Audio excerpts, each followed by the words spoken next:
Pemimpin itu menurut saya ke depan ini adalah pemimpin yang memang ada di lapangan, bukan ada di sosmed. Medsos kita gunakan untuk menunjukkan kinerja kita. Semua kegiatan wajib diupload di sosial media sehingga masyarakat dapat mengikuti kegiatan pemerintah kota dan tidak disesatkan oleh berita-berita hoax. Saya katakan dengan Pak Ganjar, cintaku padamu memang tidak seindah surat cinta untuk setarlah, tapi yakinlah cintaku padamu lillahi ta'ala. Kenapa saya angkat telepon Pak Ganjar di tengah-tengah saya pengajian? Akan saya tunjukkan kepada jamaah bahwa memang harus ada sinergi antara ulama dengan umaro. Di musim kayak gini, kita harus manut dengan pemerintah. Di musim seperti ini, kita harus manut dengan pendapat ahli. Ikutlah pendapat ahli, jangan ikut-ikutan orang yang ahli berpendapat. Karena hari ini di medsos itu orang semuanya mampu untuk berpendapat. Saya menghormati Mas Ganjar menghormati saya, jatuhnya adalah mahabbah, rasa cinta. Maka kemudian tadi mengingatkan ketika ada salah. Saya menganggap Pak Ganjar ini pemimpin yang kemudian menjadi teman. Lah, teman tentunya mayadullu ka alal khairi, yang menunjukkan kamu atas kebaikan. Maka begitu beliau telepon saya, Gus Miftah ini masih pandemi, tolong direm dulu. Ya saya manut. Sosmed masih ramai tentang Puan Maharani yang menyampaikan sindiran pada Gubernur Jawa Tengah Ganjar Pranowo beberapa waktu yang lalu. Dan selain itu, Ganjar dalam kesempatan tersebut juga tak diundang di acara konsolidasi menjelang pemilu 2024. Lucu memang, tuan rumah justru yang tak diundang. Jika melihat tata bahasa dan kalimatnya, memang terlihat rasa kesal, dongkol, iri campur aduk menjadi satu. Dan perlu digarisbawahi, soal sosial media rasanya sudah tidak relevan lagi jika dipermasalahkan.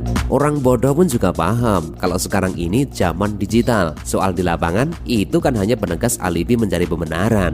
Dan yang bikin tertawa lebar, si Puan ini mempersoalkan sosial media, tapi belakangan ini disinyalir beredar di WhatsApp ajakan untuk bergabung di grup Halo Puan di semua sosial medianya yang konon digalang relawan Puan. Sungguh paradoks.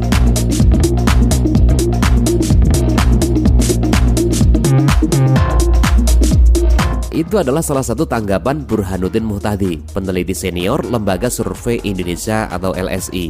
Beliau saat mengatakan saja sampai senyum-senyum geli. Ya wajar lah, memang lucu. Puan ini jadi mirip anak ABG yang iri sama temannya yang sedang digandrungi banyak orang. Begitulah kira-kira analogi sederhananya.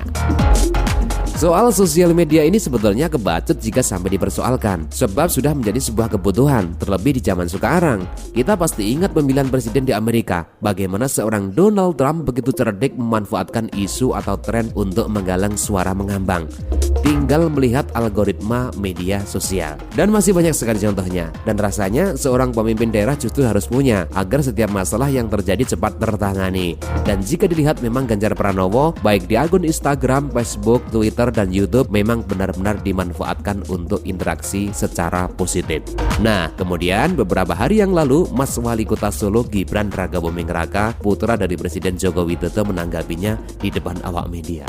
Wali Kota Solo Gibran Rakabuming Raka mengatakan kerja dengan turun langsung di lapangan dan melalui media sosial atau medsos itu harus seimbang. Hal tersebut disampaikan Gibran menanggapi pernyataan Ketua Dewan Pimpinan Pusat PDIP yang juga Ketua DPR RI Puan Maharani terkait media sosial diperlukan, tapi harus nyata kerja di lapangan. Di lapangan penting, sosmed juga penting. Dua-duanya harus seimbang, itu kata Gibran kepada wartawan.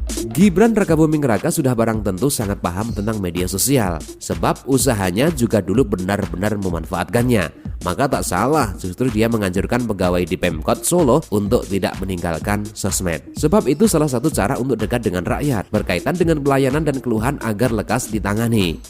Dan kelihatannya memang hanya Gibran lah yang berani mengcounter attack seorang Puan, yang belakangan justru ada Halo Puan itu. Maaf bro ya, ini bukan sanjungan untuk Gibran, tapi memang ini benar adanya. Justru ini adalah refleksi pemimpin masa kini yang paham kebutuhan zaman. Smart, cermat, tanggap dan melek teknologi terkini, selalu update atas isu dan tren yang sedang seksi.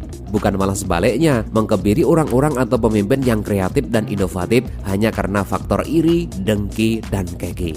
Negara Indonesia ini butuh pemimpin-pemimpin yang smart. Sudah tak butuh lagi mesin tua atau pemimpin yang memegang erat sikap feodal, yang punya mental hanya mengandalkan kekuatan dan keturunan terah ini terah itu. Era dinasti sudah basi, apalagi kualitas generasinya nihil, hanya pandai jual tampang. Digilas zaman dan negara lain jika hanya terus kangen dengan masa lalu. Sudah saatnya menatap masa depan bersama para pemimpin muda yang cakap, tapi memiliki adab dan akhlak yang membumi. Saya katakan dengan Pak Ganjar, cintaku padamu memang tidak seindah surat cinta untuk setarlah, tapi yakinlah cintaku padamu lillahi ta'ala. Kenapa saya angkat telepon Pak Ganjar di tengah-tengah saya pengajian? Akan saya tunjukkan kepada jamaah bahwa memang harus ada sinergi antara ulama dengan umaro. Di musim kayak gini, kita harus manut dengan pemerintah. Di musim seperti ini, kita harus manut dengan pendapat ahli. Ikutlah pendapat ahli, jangan ikut-ikutan orang yang ahli berpendapat. Karena hari ini di medsos itu orang semuanya mampu untuk berpendapat. Saya menghormati Mas Ganjar menghormati saya, jatuhnya adalah mahabbah, rasa cinta. Maka kemudian tadi mengingatkan ketika ada salah. Saya menganggap Pak Ganjar ini pemimpin yang kemudian menjadi teman. Lah, teman tentunya mayadulluka alal khairi, yang menunjukkan kamu atas kebaikan. Maka begitu beliau telepon saya, Gus Miftah ini masih pandemi, tolong direm dulu. Ya saya manut. Demikian juga ketika saya punya kerentek, saya sampaikan kepada Pak Ganjar, termasuk kepada Presiden Jokowi. 2 minggu yang lalu nama saya menjadi trending topik kedua di Twitter. Di bawahnya Mbak Wulan Guritno. Wulan Guritno trending topik nomor 1 karena kasus perceraiannya. Gus Miftah trending topik nomor 2 karena pengen menikahi Mbak Wulan Guritno. Bukan